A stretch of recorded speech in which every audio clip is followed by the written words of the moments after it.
Hello, welcome to Exotic Garden UK, Yorkshire Kris Weekly.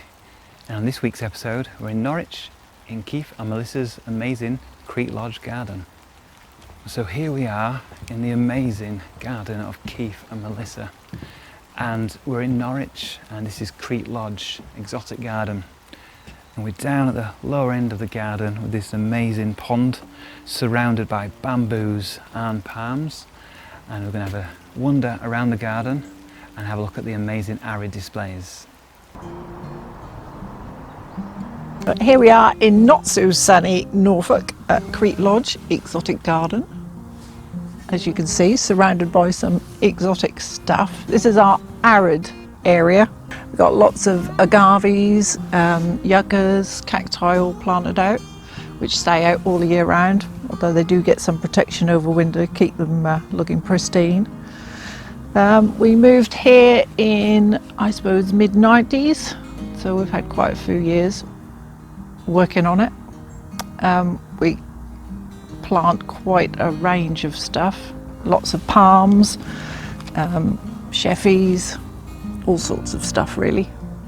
There was nothing here when we moved here, save a few bachelor trees, that was about it. We're on the side of what was a quarry, so very sandy, well drained soil. This bank is south facing, so it's ideal for what's planted on there. We started off in the top garden when we first moved here. We had a lot of work to do on the house to start off with, and until we got sidetracked in the garden, and the garden's taken over really.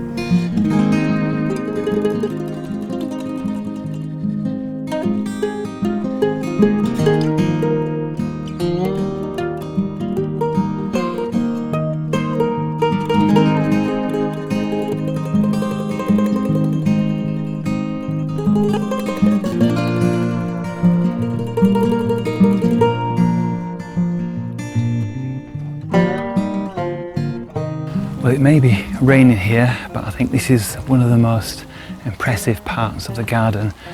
This is a main arid bed, and it's built up on this big flint and shingle banking, and both sides we have a wonderful array of arid plants. And these aren't just small specimens, these are absolutely huge specimens. We've got things in front of me like this Yucca linearis and rostrata, which are twice as tall as me, so well over sort of 3 meters tall, 4 meters tall, even higher for this linearis. We've got a Faxonia here, which is over 2 meters tall. We've had lots of agaves that have been flowering, see the dead stems over there. And then we've got huge specimens of agave montana, lots spread about the garden, both sides of this path.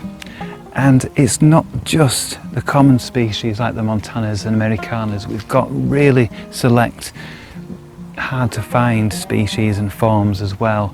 And it's absolutely a treasure trove of arid plants all dotted about the garden, but especially in this area.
One of the absolutely outstanding parts of the garden, which really took my breath away when I first saw it, is this grove of Tetrapanax papyrifera rex.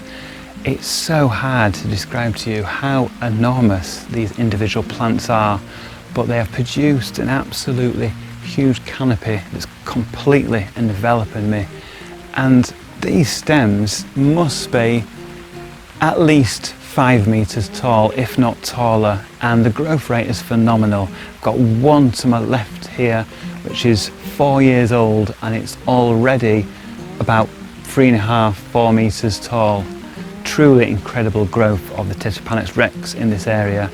And there's probably about 10-15 individual large stems, and the leaves at the top, they haven't branched out the stems too much, so the big tall stems, but then when they have opened up the leaves at the top, it covers the full area.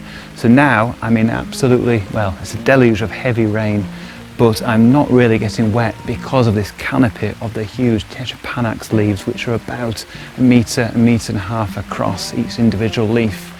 And from side to side, this area is probably, well, a good 10 metres by 10 metres just of Tetrapanax. It's the most stunning collection of Tetrapanax I think I've ever seen in a private garden.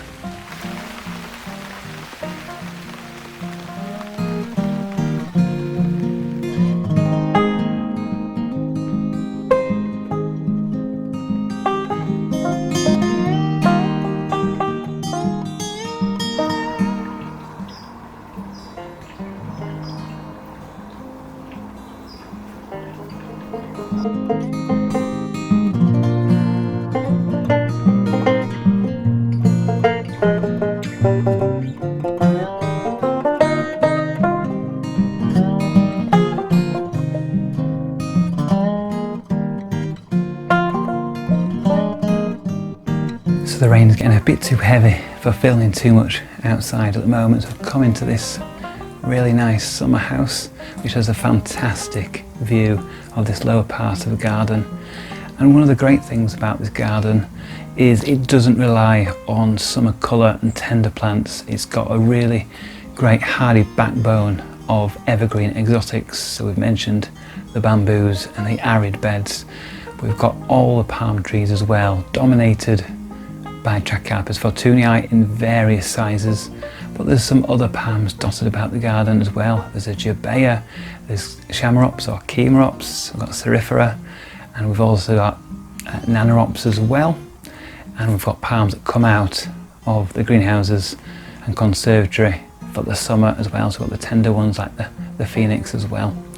And what Keith and Melissa have done is pretty incredible. They have developed a site which was a quarry into this amazing garden, which is on a scale that you rarely see in a private garden. And what's even more incredible is all this hard landscaping, all the walls, all the decking, all these buildings and structures, they've done it all themselves.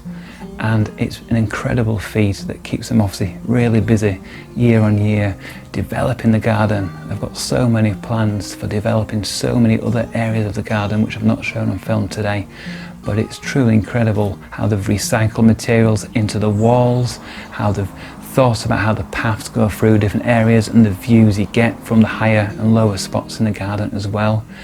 The huge pond, which was a natural swimming pond, is now a natural wildlife pond full of insects, getting the bird life in there, getting the grass snakes down there as well.